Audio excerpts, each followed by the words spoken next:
Welcome to the Scariest Things Podcast, episode 37. 37, yeah. Yeah. We are your gateway to the trends and tropes of the horror genre, and we are currently doing our countdown of the top 100 horror films of all time. Deep dive. Deep dive. Although, super deep so this dive. is going. We're going to cover 60 to 51. Yep. But after a notification from the accounting firm of Ernst & Young, who did an audit of our previous podcast, we found out that we had to shuffle our numbers around a little bit to get you the honest 100. Today we're actually doing 59 to 51 because we kind of doubled up in the last one, and you'll see everything's going to be fine. Everything's going to be just fine. Moral of the story: don't hire Ernst & Young. That's right, because unless they're one of our advertisers, and then in which case hire Ernst & Young. We will do a banner ad for you, the whole bit. Ernst & Young, we love you. We love you. Keep doing good work. So I think one of the big running theme for this particular batch of films is we're going to get films that I think are going to be well loved and much respected throughout, but there's going to be a big question as to whether it's a horror or not. Oh yeah, no, there's that, and there's some curveballs in here for sure. Yeah. There's some curveballs in that, do they belong on the top 100? There's some curveballs in that, do they belong where they're placed? Mm-hmm. And then there's some curveballs, as you pointed out, are these even horror films? Right. Yeah. Because I think there are some that I think would be indisputably considered great films. Oh, 100%. Yeah. But, you know, we talked about this a number of times before. We have allowed the criteria for our 30 expert judges as they made their selections. If you're hopping into the middle of this thing, please dutifully made their selections. Yes. We left the criteria for the selections wide open. You could sort of because since we're a gateway operation, what we're trying to do is give as broad a swath as possible. Trying to be all inclusive. Yes, and so very egalitarian. So we and at some point we may. I'm putting a question mark around this. Big may. Yeah. Big question mark. We may post the entire list of 326 films. Yes. For you, the viewing audience, to chew on. And then you can go, how the hell did that one not make it on? Or why didn't this one get any votes? And that will... And who is that guy that voted for House of the Devil? Or Michael Jackson's Thriller. Or Showa. Oh, God. Showa did not make the list, although that would be about as scary a movie as you could possibly run into, to be honest. None scarier. Let's get rolling with this thing. We're going to start off right out of the gates with a movie that hits the description of horror movie or not right on the head. This is what you were talking about. This is, and we already kind of talked about this in episode 11, 12, something like that, long time ago. This is horror movie or not. I think we talked about it in the context of horror, sci-fi horror. That's a movie that's going to come up later. This okay. This is James Cameron's 1987 film Aliens. Aliens. I am almost 100. Plural. Yeah, I am plural. Plural. Yes. The zzz. Unless you're one of our friends from Myanmar who may be blocked from seeing this movie. I assume that most of our listening audience is familiar with Aliens. It's a good movie. Check it out as soon as it comes to Myanmar in 2052. Yeah. Again, huge props. We are getting a lot of Myanmar views. Yes. I'm stunned and Fingers hugely crossed appreciated. They're not Russian bots. Well, Fingers crossed we actually have a following in Myanmar. We're getting some likes on our website that come in script that I can't read. And so unless the bots are actually hitting us with that. Wouldn't that be a fun podcast tour? We go to Myanmar and do live podcasting from Myanmar. and then we get arrested and you never hear from Eric and Mike ever again. Whatever happened to the Scariest Things podcast? Yep. All right, so number 60. 59. This is actually truthfully 59. 59. We're getting number 59. Autocorrect. Yeah, this is a masterclass in action sci-fi horror. adventure movie. For sure. Definitely. It's a masterclass in filmmaking. It is, and it won a whole bunch of the technical Oscars, and actually Sigourney Weaver nominated for her role as Ripley this time out. Right. Well earned. Made stars out of Bill Paxton and Lance Henriksen. Yep. Not so lucky for Michael Biehn and Al Matthews and Jeanette Goldstein, who also had breakout roles in this. Although I think this was the first time I actually saw Paul Reiser too. Yeah, well, this was long before Mad About You. Long before Mad About You. Yeah. And I mean, Paul Reiser. I mean, he obviously became famous. Or well, I don't know if he became famous, but like his first big role was Diner. Right. Or one of his first big roles. I love Diner. Yeah. Well, non-horror. Diner's a great film. But yeah, it was one of the first sort of bigger films I think I had seen him in as well. Right, and he lulled you in. He was absolutely. He was a charmer, smarmy, and then arrogant. But then you realize what a snake he was about halfway through the movie. No, as the corporate stooge. I mean, I think 10 minutes in. I was a 17-year-old kid. Stooge. I wasn't wise to the trope of the corporate stooge. Yeah. As a 17-year-old kid, he is the stoogest. Yeah, he might have even the all-time stoogey. He might. Yes, this might be the all-time corporate stooge role. Yeah, who gets his in the end? I think this movie will in 30 years from now still hold up effects-wise. Yep. The set design. The pyrotechnics, the creature effects, the music, everything about this is convincing. And I think a lot of that's, but this is James Cameron, who's made a living doing convincing, whether it's Titanic or whether it's The Terminator. Yeah, he has the technician's touch. The question is, I think the beauty with this one is that he also happened to have the scripting touch, where I think with things like Avatar, he kind of he was a hot mess. Yeah. But technically, Avatar, a wonderful film, script-wise, hot mess. Yeah. Speaking of special effects, the beginning scene when they cascade through the atmosphere and it's a very, very rocky road down to the planet. Yeah. I mean that film. Speaking of holding up. Yeah. Or that sequence. That sequence. The dropship. That really, really holds up. Well, to this day it holds up really, really well. And the part where the Marines actually encounter will go into the cocoon. Yeah. And they get jumped, and the music you hear the baritone horn droning in the background, and then and the sound of the aliens beginning to uncurl, and the editing on this thing was just it was masterful. Yeah, super suspenseful, very intense. Through and through. I remember gripping my seat like it was a roller coaster ride. Yep. But I think that we've talked about this before. That Ridley Scott's first one is a haunted house in space, and is much more true to the tropes of a horror movie. Aliens is an even up fight. Right. That you have the firepower to deal with these aliens, and so things that we talked about, The Descent earlier in the top 100, where it's aliens are on their home turf, but that essentially that there is a chance, there's a fighting chance for these characters. Right. So I think it makes it more of an adventure film. Well, it's more than a fighting chance once you see like the sort of badass Marines and all the the military hardware that they bring to the story. Yeah. But yeah, I think it is ultimately a science fiction film with horrific elements, not a horror film with science fiction elements. Yeah. But I think we have left the crack in the door. Yeah, to allow this film to rest in here. Absolutely. And I think in the context of the way we're talking about this, I think 59 is a good landing spot for it. It may be a little bit lower because I think if you were saying best science fiction films of all time, this would be in the top 20, maybe. I'd go top 10. Yeah, top 5 maybe. Yeah, even.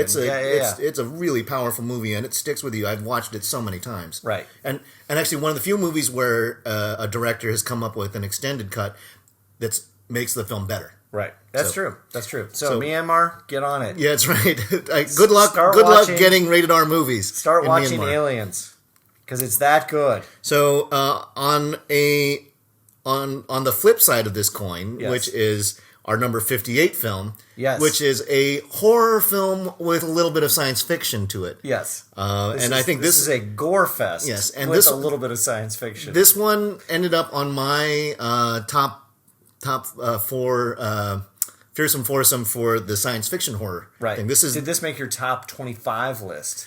No. Yeah, I don't think so. I don't think it made mine either. If I'm looking at Re-Animator, no. This is Jeff Dean was the biggest proponent for this, and so this looks to be his number 8 film. It is good, and Mike Fryer also had it fairly high on his. So of course, Re-Animator is from 1985. Yeah, 1 year prior to Aliens, and it the effects kind of hold up. But it's I think they do. Yeah, I think they do. The guy's head sitting in the pan. I think they hold up as well now as they did at the day that they were done. Right. Which is to say, they were cheap effects but effective effects. I think they're pretty solid. Yeah, I think they're pretty solid. So this is a film directed by Stuart Gordon and starring the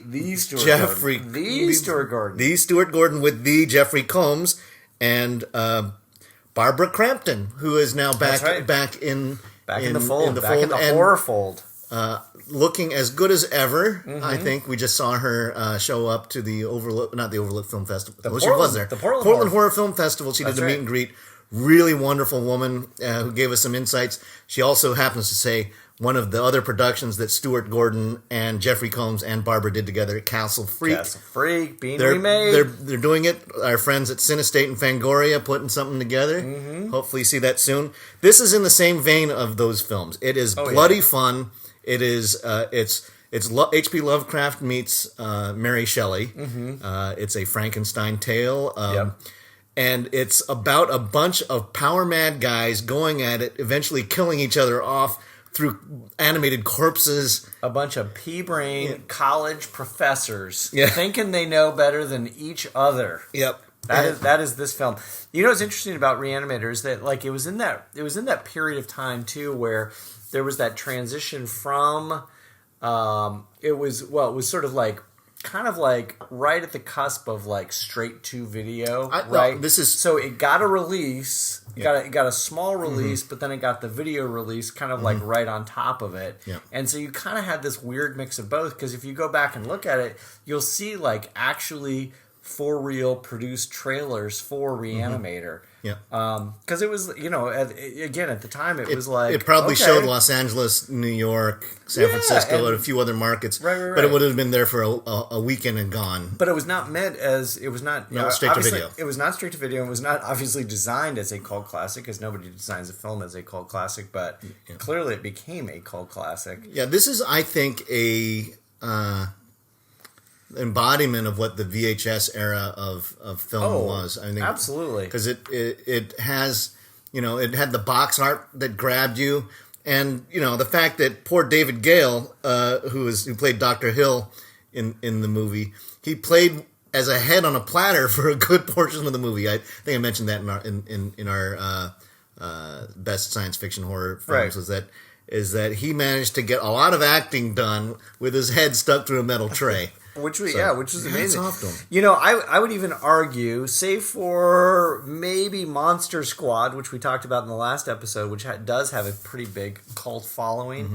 I would say this is probably really one of the first times we've touched on a real sort of like cult film, because all these other films we've talked about so far in the top 100 either had a big release, or they were very much designed as a really well done film, and it was not a straight to video farce. They were actual for real productions, and so I would say Re-Animator. Maybe there's some of these Monster Squad. Race with the Devil was kind of a grindhouse piece. Yeah, but it predates the VHS era. I wouldn't call Race with the Devil a cult classic. I mean, people like Race with the Devil, but you don't see like film festivals based around Race with the Devil. Where's Re-Animator? Yeah, I mean, there's probably been a big following. There's a big Re-Animator following. I'm a big proponent of Re-Animator, and I think 58 is right on the button. Yeah. No, I think this is a great landing spot for Re-Animator.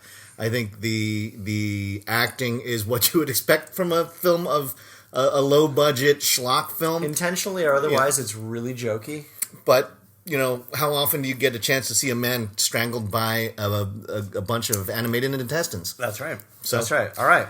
So 57. 57. This is a modern day video nasty. The nastiest of the nasty. Although it's really not that nasty. I think that it is. There's some nasty elements, but would you let your mom watch Hostel? Well, my mom can watch whatever she wants to watch. Right. Okay. If your mom said after a certain age, you get to watch whatever you want. Michael, I'd like to watch. My son cannot watch Hostel. Okay. If you're listening, you can't watch Hostel. It is. This is the Eli Roth's big 2005. Yeah. This was the movie that earned him his reputation. He's right, done because this predated Cabin Fever. Yeah. Yes. So he.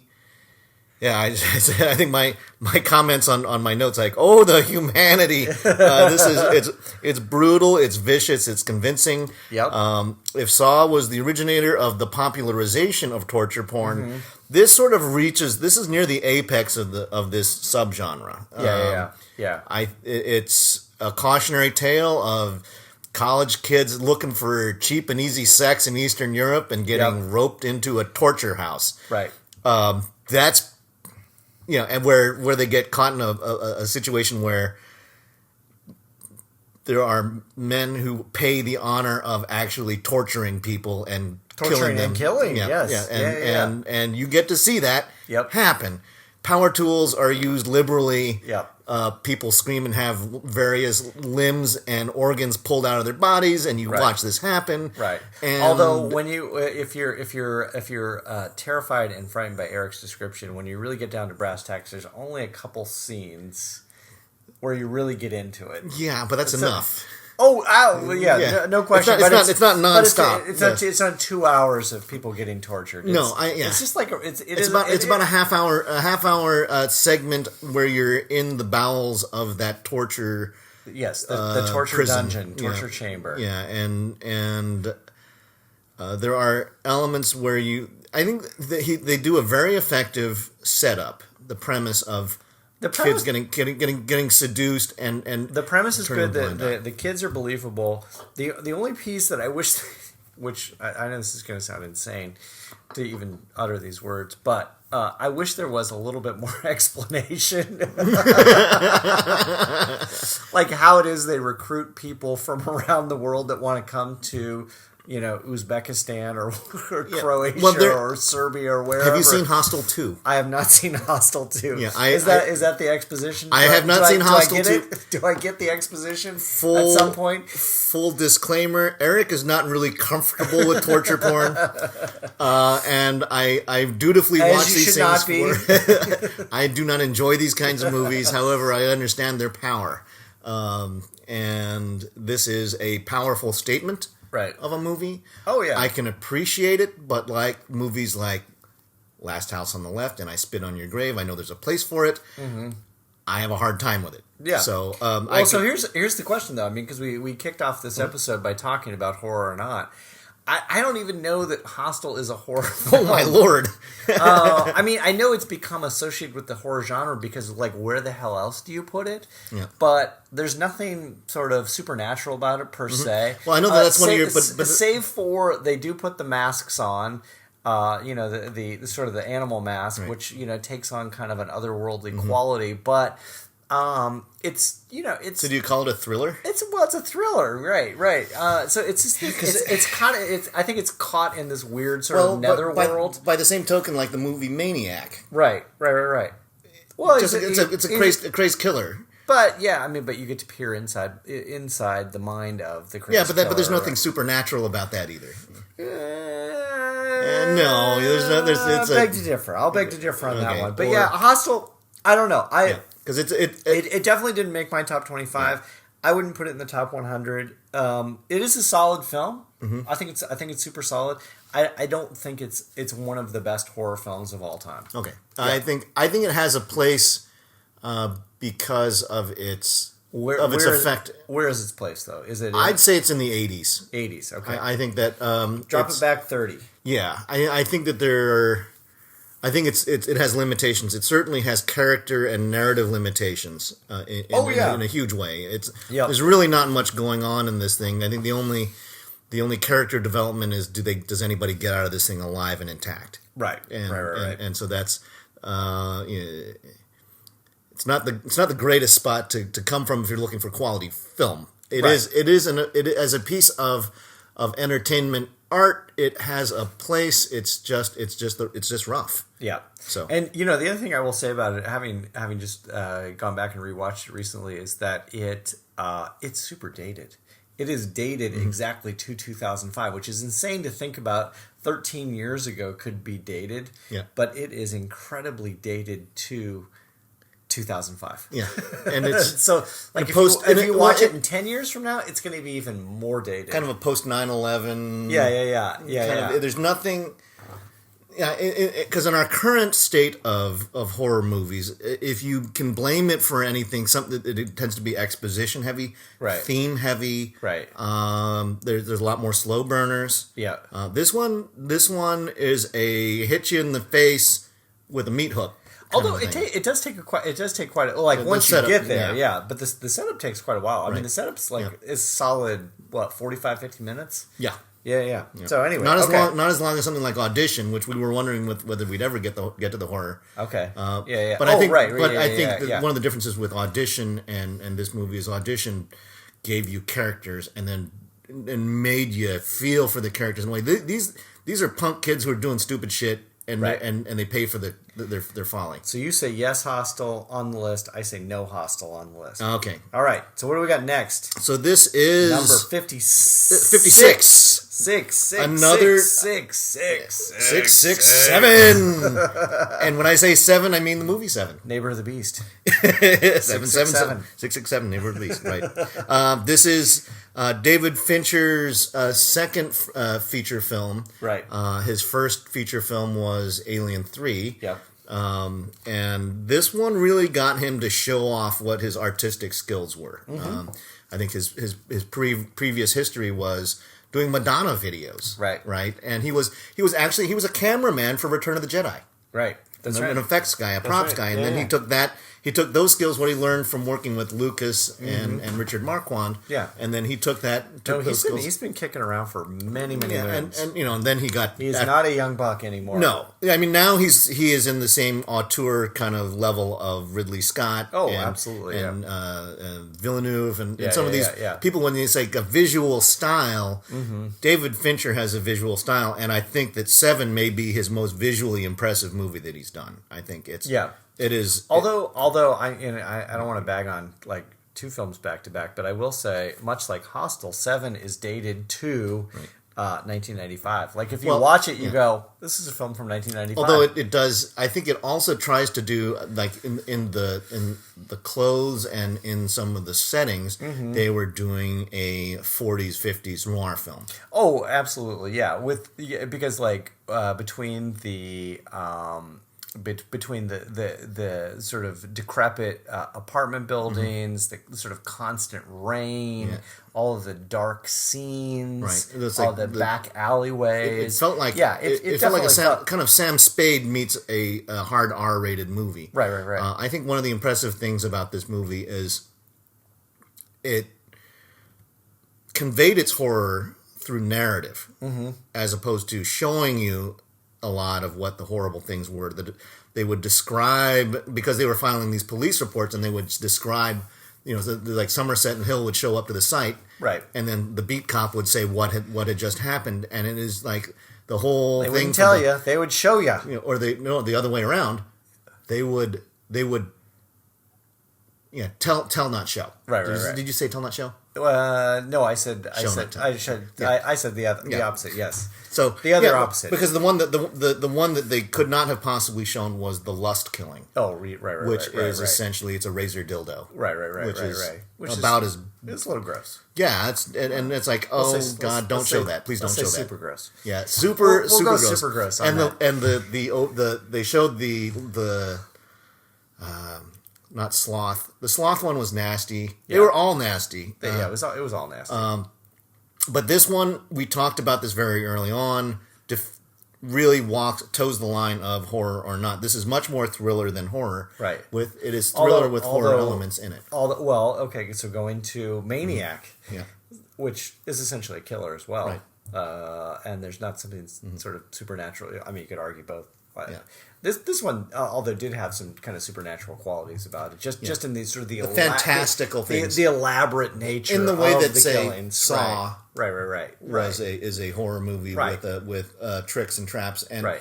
and this, I think this highly creative, the methodology of this killer. Mm-hmm. You know, the pound of flesh for greed, right, and gluttony, which was just so gross. Mm-hmm. It was like stuff a guy full of pork and beans and then kick him. Right. Oh man, it's like till he bursts. That's the nastiest. But it also has sort of the suspense parts of it. Mm-hmm. You know, I think it's got one of the best lines, and I know that one of my there was a show that Collider did a while ago. Collider Nightmares, and they would do the segment. It was called "What's in the Box."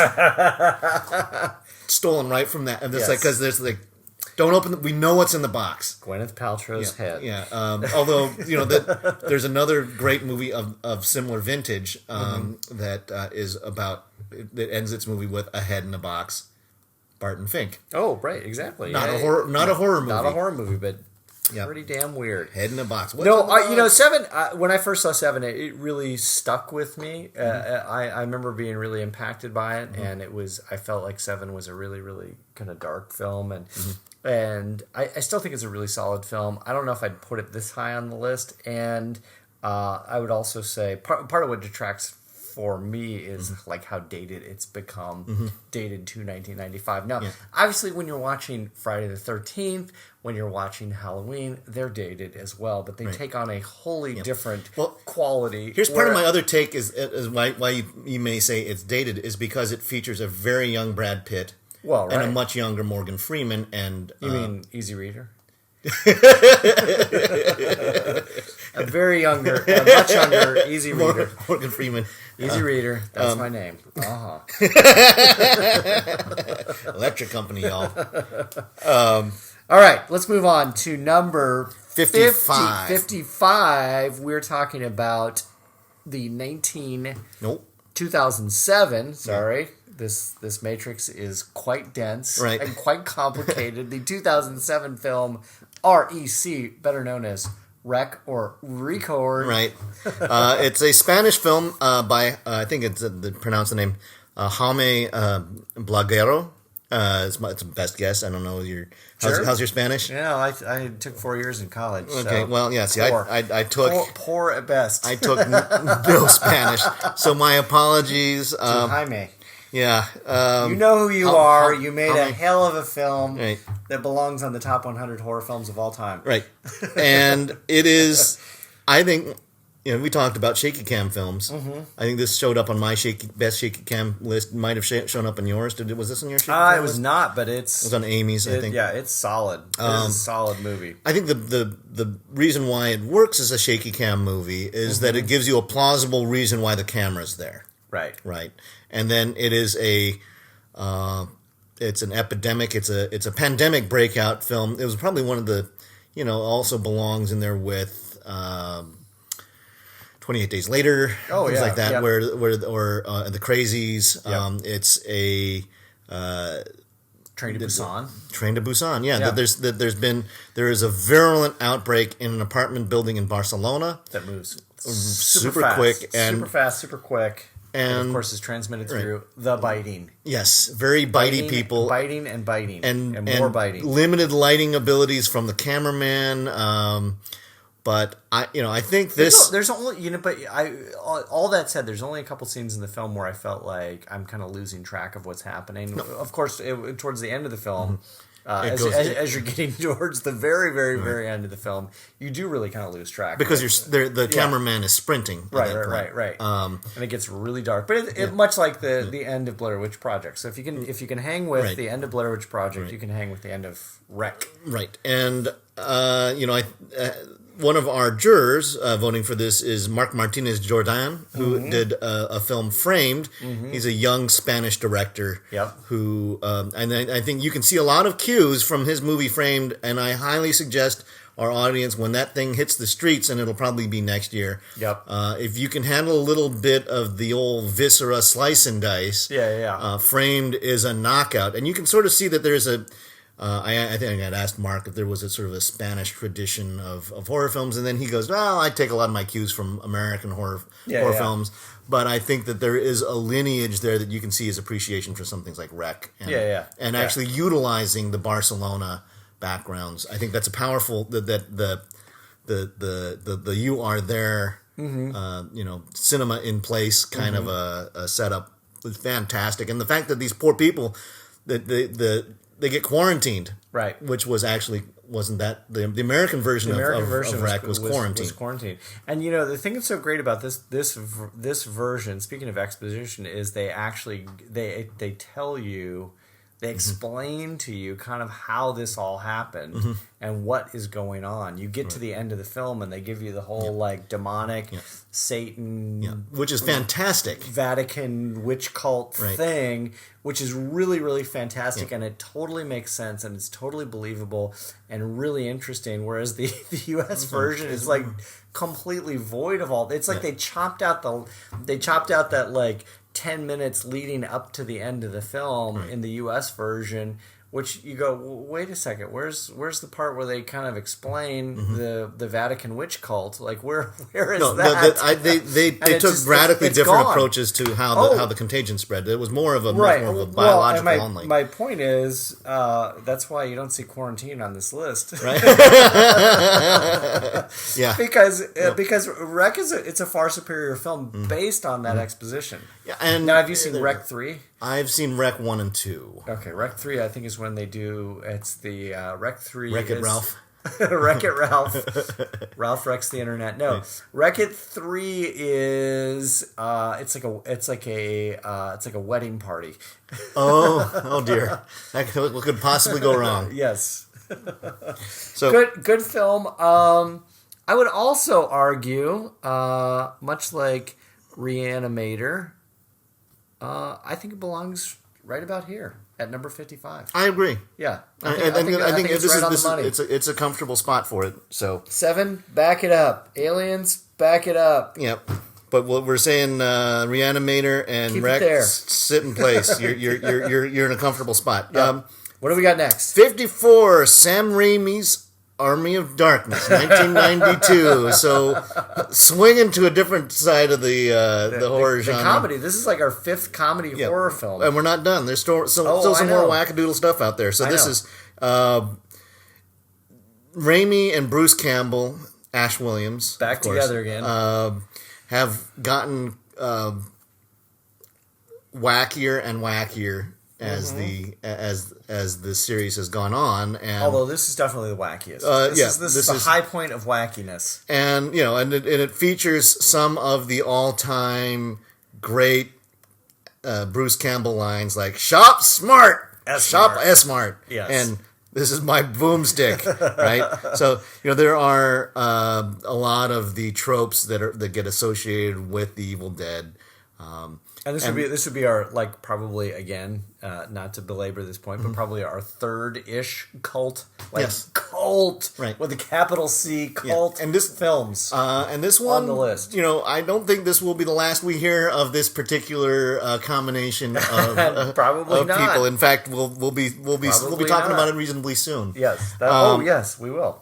So this, to me, this Army of Darkness is Monty Python and the Holy Grail. It is. It meets zombies, right? It's a very fun, very silly, very reverent film. It's not scary at all. There's a couple scary elements. Right. Well, there's zombies, and it's like if you showed Hank this, he'd get scared. Oh, 100%. Hank is what? Hank is 7. Hank is 7. Yeah. Okay, so scary.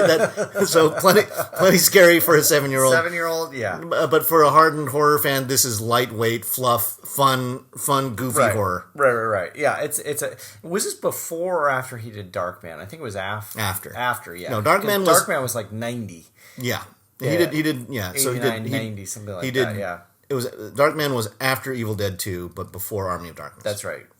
And before Spider-Man. Right, which is the thing that's funny about this, because it like, I don't know if it was like a conscious choice or if it was like accidental, but they really calibrated back to sort of like no-cost, low-cost budgeting. Oh, yeah. No, absolutely. I think that was... Because it is like so stripped down and so goofy, and the special effects are so ridiculous. And I think... did you ever watch Ash vs. Evil Dead? I have watched like the first 2 episodes of Ash vs. Evil Dead, and it's okay. Yeah, Ash vs. Evil Dead... Sorry, everyone out there that loves Ash vs. Evil Dead. Rest in peace, Ash vs. Evil Dead. Right. I think that there were some showrunner issues. Right. It couldn't carry its own weight, and there's not enough of you fans out there because they gave it the old heave ho. Right. But there are some scenes that are in Ash versus Evil Dead, and particularly when there is a moment where Ash gets essentially attacked by a corpse on the table. And it sort of lowers itself, and he gets himself inserted very awkwardly into this corpse. That went. This is pure Sam Raimi, Bruce Campbell wackiness. Yeah, 100%. Low budget. Run around with this rubber thing that's essentially stretched over Bruce Campbell's head. Yep. And in a totally tasteless and disgusting way, and filled with goo and nasty sploppy stuff, and that's the combination. But this is not an Army of Darkness. No, that's not. But Army of Darkness, Evil Dead 2, lots of gooey, gorpy, bloody sploppiness. Evil Dead 1, same thing. Yeah. So should we put it on the list? Are you putting it on the list? Would you put it in your top 100? Top 100? No, it's definitely not your top 25. No, I think given some of the stuff that is parked between about 100 and 150, I think there's some better stuff out there. We will touch base on this one again in a very short moment. That's right. That's right. But keep guessing. Keep guessing. I think this one drops off the list. I mean, not that I don't like it. I just think that there are maybe some other more deserving entries. But this is... I agree. So I agree. Our Army of Darkness fans, Roberta Pennington, Matt Howell, and Cian Doughty. All right, Cian, good job. So they were good big job, performances. Matt Howell. Matt was one of our jurors, of course, and he was concerned in previous podcasts where we didn't give a shout out because he had gotten a shout out like in every single podcast. Oh no, yeah. So and he was like, I didn't get a shout out in the last podcast. Don't get greedy for the shout outs. Here's your shout out. Don't get greedy. Here's your shout out. No more for the rest of 50-0. We'll shout out your number 1 when we get there. All right, so moving down to number 53 on the list is a film from 2001 called Session 9, and this film is awesome. Yeah, it is. This is perhaps the biggest, super legit, the biggest sleeper, and probably the highest showing for a sleeper movie. Oh yeah, that I would have expected. This movie like kind of came out of nowhere, and we were talking about earlier was like films that were sort of in that weird cusp in the mid '80s where it was like. Some of the films were like you were starting to go straight to video versus like in the theater. This one, who the hell knows where it came from? It just kind of like just sort of manifested itself out of nothing, and you're like, it had no theatrical release to speak of. You're like, where the hell did this come from? And it had. Some pretty big names in it too. David Caruso. I mean, he was in 2001, David Caruso was still a thing. Yep. Josh Lucas. Yep. Larry Fessenden, who has become now sort of in every horror movie that's come out in the last 5 years. Yeah. This Session 9 is, I will say, a fairly complicated film. It essentially involves a group of contractors who are doing asbestos removal in an asylum. An insane asylum. Okay. Not to put too fine a point on it. Insane people. Yes. And, according to David Caruso, when they shot the film, they didn't really have to bring in a lot of props. They didn't have to do a lot of, set design stuff. They found an abandoned hospital, wasn't it? Yeah. They found an abandoned hospital, and all the stuff was, kind of kicking around. And so there was very, very little that they had to do to make it look creepy. Shoot it! Let's shoot Perfect! The film is, I will say it does get a little complicated, but it effectively involves the entire the entire construction crew or abatement crew, the guys that are doing the asbestos abatement, they all eventually go. They essentially sort of like slowly, each one of them slowly goes insane. Well, I think they're in various ways, shapes, and forms. I think the beauty of it for me, and since in my day life, I actually in the architecture world, you work on construction sites, and you can you can see the interaction amongst the crew. And there's usually a lot of there's guys who do the work and there's guys who direct the work. Right. And then there's definite pecking order.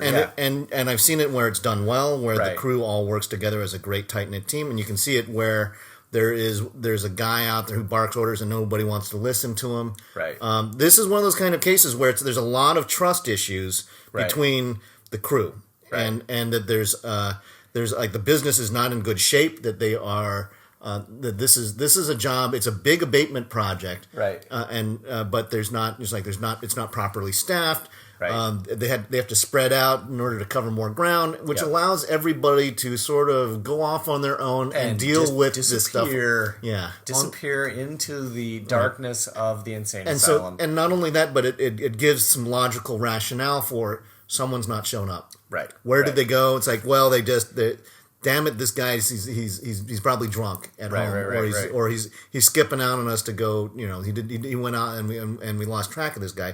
Let's bring in another guy. Yep. And it's so I think it has the logistics of this movie are tight. Oh It has. I think it's really well scripted and well edited. The punchline to the film is, I think, one of the most terrifying punchlines in a horror film ever, and it's sad too. Yeah, it is. It's a really melancholy. It's really, really sad. In fact, when I first watched this film in around 2001, I think I rented it at the local video store. I watched it like on a Sunday. I vividly remember watching it on a Sunday night and then being so terrified by the film. I sat and watched infomercials just to flush your system for an hour, just to flush my system. And I stayed up till like 1 o'clock in the morning watching infomercials, and I was like, okay, I can go to bed now. There's an endorsement for you. So that's how scary it is. It belongs way higher up on the list. I think it surprised me though, that because I knew that you and I saw this. Yeah. I didn't know who else had actually gone out and seen this thing, and I think this because it shows up on your list. It's Sharon, but it got 1, 2, 3, 4, 5, 6. It was on 6 ballots. So it got a lot of love. Although the interesting thing is, if you go today, if you go look at some of the reviews of Session 9, it's a real mixed bag. A lot of film critics at the time didn't really like it. They didn't understand it. They didn't get it. But the people that really liked it really, really liked it. So. Session 9, solid movie. Yeah, solid movie. In my opinion, I think it's got a nice landing spot at 53. Do you think it's higher? Oh yeah, I would go. Well, you of course. You put it on your. Yeah, I put it in my 15th. I'd go like 15 higher. Okay. Yeah. All right. Yeah. So next on the list, this is 1963. Yes. Coming out of the matinee era into Scary Town. Yeah, and this is Robert Wise's black and white masterpiece, The Haunting. Yep. It's I'd say this is the mother of ghost story movies. My God! Yeah, and this absolutely. There was a. Such a complex film. Yeah, I think it was weirdly complex. The sets, the audio played a huge role in this movie. The cast, Julie Harris, all the Claire Bloom, all the characters kind of had their own thing. You had like the paranormal researcher. You had the young guy who was like trying to the young sort of inheritor of the estate. You had and then the 2 gals who had previous paranormal experiences. One of them who was obviously nuts. All these just great characters, and they all had their sort of their own separate like through line. Yeah. But I think what I think impressed me the most was the relationships that each of them built with the other characters. Right, and they all built different relationships. Yeah. And it's so fascinating. So Eleanor, who's the central figure, who falls under the spell of the haunted house. She starts off. She's a troubled young woman who's sort of without house or home, or her family is kind of these controlling. She gets into it with her sister, and they give her the heave-ho. And she bonds with each of the other characters in a different way. And I think that... Well, a lot of it was she bonds with them for survival. Right. Because she's got nothing. Right. And I think that one of the fascinating ones was Theo, the Claire Bloom character, has these kind of little less than subtle, kind of almost lesbian kind of attractions to her. There's something going on there. In an era where you just couldn't do anything like that, there was like, well, you can stay here with me. Yep. And it was like sisters, wink, wink. Right. All right, that's kind of interesting. Right. But it was played really well in that it was clear that all four of the characters, although they met each other for the first time at this gathering, all attached themselves to each other. Where in a lot of horror films, they'd be at each other like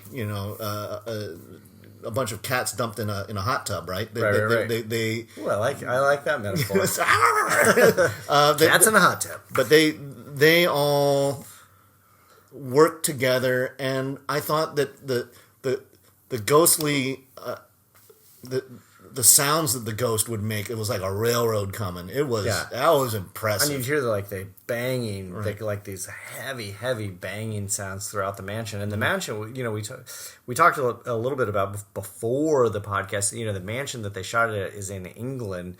All the exterior shots, and it is, man, oh man, what an impressive mansion. I mean, kind of like we talked about a couple podcasts ago with Legend of Hell House, where they shot these just amazing exterior shots. Although the interior was really incredible too. In fact, there's the scene. There's multiple scenes, and in fact, there's a scene towards the end of the film with Eleanor, but where they go into the. It's kind of just like it's sort of like an arboretum, like within the house, and it's got this strange statue of the sort of the former head of the household. And the other thing I will note about the film, which is really incredible, is, which we also talked about, is the intro. There's about a 10-minute intro piece that kind of gives you the whole history of the house and why the house is inherently evil. Just that, yeah. Which perfect introduction, like one of the best introductions to a horror movie ever done. Yes, 100%. Like, have you ever seen an intro like The Haunting in another horror film? Not as good. With that kind of like really interesting narrative construction? I think the other one that I would point out would be Black Sunday. Yeah. Where they show the burning of the witch. Yep. And that whole preamble. I thought was all this. Although I would say this one was even better. Yeah. There was another, and I'm looking up. There's a Val Lewton movie from the 1940s that it reminded me of The Haunting. And I'm spacing on it right now, but I think this is the touchstone, because that was a haunted house movie, but it was sort of lightly haunting. This one really brought it was hugely affecting, and I think like the Legend of Hell House owes a gigantic debt to this one. 100%. The Poltergeist. Yeah. All of these films, they all have to sort of pay homage to The Haunting. And I think that there was a 1999 movie of The Haunting, and you and I talked about this before we did this. Super forgettable. Yeah, it's not. Don't bother with it, really. I mean, it's got a great cast, but you don't get the kind. I think Lily Taylor gives a great performance, right? But everybody else gets a great cast. The original. Yeah, this is the one to catch. Yep. So that was number 52. 52, and it belongs way higher on the list. Right. In fact, I will, in the interest of full disclosure, say that I had not seen The Haunting up until a couple weeks ago when I was doing my research for the podcast, and I will say this belongs.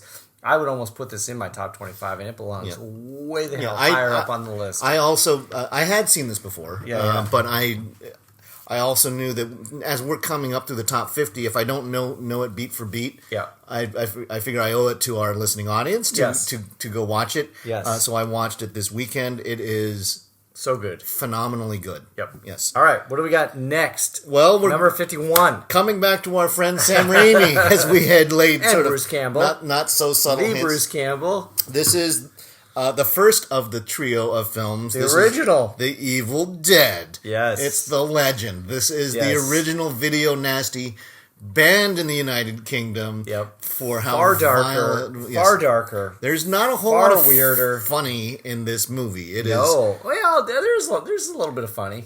A little. Evil Dead 2 got wacky. It brought in Three Stooges. Not like the humor like we got from Army of Darkness. No, God, no. But I think this is a... it's legitimately scary. It's a really frightening movie. There's some for real scares in Evil Dead.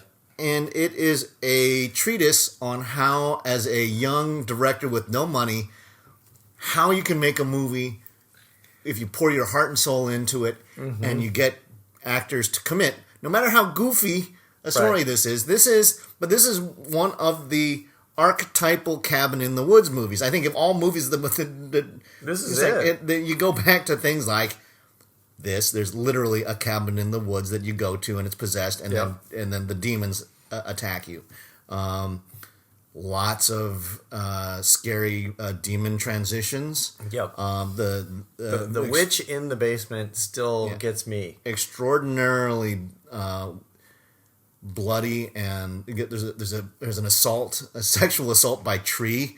Which not cool. Which is one of the reasons why I think it ended up on the UK banned list. Sam Raimi, if you're listening, not cool. Yeah, that was, and I know that I have some of our female jurors. Sometimes that might be needed for horror films. Yeah, it's a little gross. It's rough stuff. Super rough. Although I think by today's standards, I mean, it had an X rating slapped on it, and then they decided, and I think they went to video and then did not submit it for the MPAA, and it was unrated. So it's like the unrated edition, and that's and that, I think that is totally a VHS era cop out that exists to this day. That is the ultimate in VHS smoke and mirrors, right? Because it's like, you want to give us an X rating? Sounds good. Like, all We're going straight to the video store, right? And it's like, and then as kids you go, I want to see that. Right. and that never made it to theaters. Yeah. Sign me up. It's too gross to be shown at the local Cineplex. So when was the first time you saw Evil Dead? Was it 80s era? Was it after? High school. High school? Yeah. So you saw it somewhat contemporaneously to its release. It came out in 81. So I saw it in like 86. Okay. So a couple years later. So you were still in the pocket. Right. And it was because it was in the VHS rack, and it was one of those things that would, like, in the VHS rack it would say banned in the United Kingdom. Was like, ooh, I might want to see this. An inch of dust on the top of it, and you're like, no, it got more dust equals better film. No, this my video store. That thing was in heavy rotation. I think it was in heavy rotation. I think movies like The Lift. Yes, that had a lot of dust on it. The Stuff.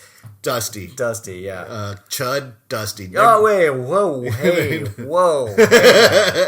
Come on now, you cannot compare Chud with the Evil Dead. Those are fighting words. Although Chud should have made the top 100 list. 100%. You think Chud over Ashford, or not Ashford, over Army of Darkness? I don't know.